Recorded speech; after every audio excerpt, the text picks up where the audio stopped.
Hey everyone, welcome back to Patina Pit Stop, where this time I'm going to answer all of your burning questions. Questions like, where have you been? Why haven't you been making any videos? You been working on the Biscayne? Did you get it running? Is the engine still locked up? Did you really get another new job?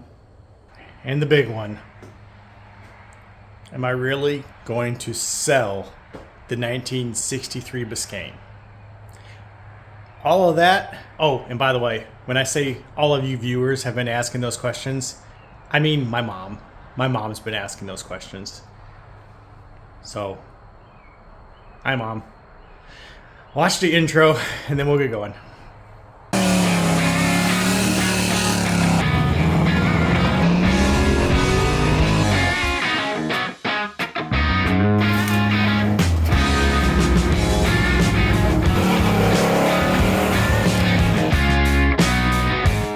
First, yes, I did get a different new job.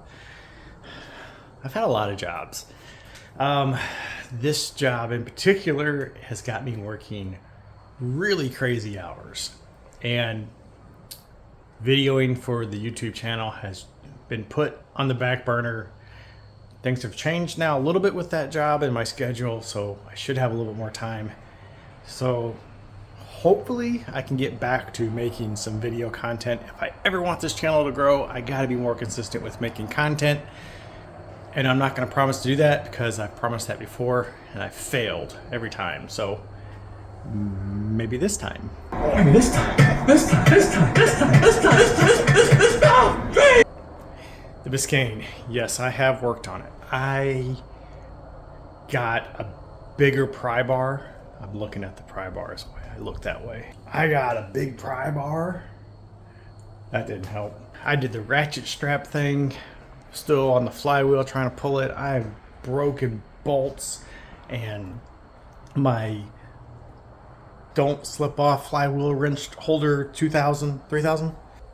I tried to get that thing to work. That engine. Oh, I used fire. I tried to put fire on it. I've soaked it. That engine's junk. It is. It's just, I'm 97% sure that something internally in that engine is broken. Either they ran it out of oil, maybe that's why it got parked, or it spun a bearing. Something internally I think is broke. I was going to pull the oil pan off and check it out, and I just haven't had time, and I had to make some decisions. I was literally, not even daily, hourly, I was back and forth. Would I sell the car? Do I replace the 6-cylinder? Do I put a small block Chevy in it? Do I put an LS in it? How far do I want to go with this car? It deserves it. It deserves any and all of those things. What it does not deserve is to sit there in the hot Tennessee sun for 3 months being neglected. That part breaks my heart. So the easiest thing to do would be to buy a used 6-cylinder. I found them for $200-300. If I replace that, still with an unknown engine, I could probably do that in an afternoon. So I actually started working on the trailer so I could buy an engine and put it on there. But then there's so much more. When you say swap an engine, yeah, it is easy in that car. It's a straight 6. There's no accessories. But then you have to BRB a engine hoist. And when I say BRB, not be right back. Borrow, rent, or buy. That's what I mean.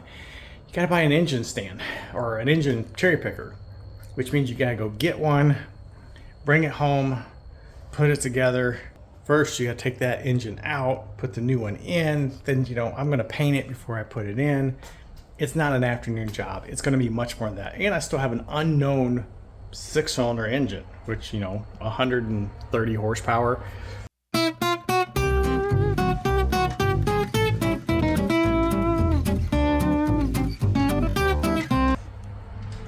seems like a lot of work. So put a small block in it. Then you're changing motor mounts, changing the radiator. You're having to do all new exhaust, which exhaust on a X-body frame car like this is extremely expensive because it has to do all kinds of crazy stuff. I bet the exhaust system would probably cost me $1,000. I could probably buy a small block Chevy for $500 to throw in there, but I'd have that, double that in exhaust. You guys know the deal. A project like this spirals. Then it's, you know, do you put power steering on it? Do you put air conditioning on it? You know, I got to redo the brakes. Well, why redo the drum brakes? Let's put disc brakes on it. You know, then let's lower it. Bottom line, things very quickly will spiral out of control. In the end, wife and I made a decision. It's just not the right time for this project. One, it won't fit in my garage, especially with the wagon, and the wagon's not sitting outside.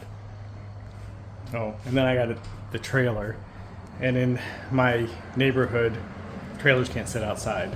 I could probably get away with it a couple of days, but I can't leave it in outside for long term. In the end, Biscayne's got to go. I ended up having someone that watched the original video reach out to me. He knew the car. He had seen it 8-10 years ago, had the opportunity to buy it, missed the opportunity to buy it, regretted it, and when he saw the video, realized it was the same car that he had seen 10 years ago, he reached out to me and said, hey, if you want to sell it, I want another shot at it.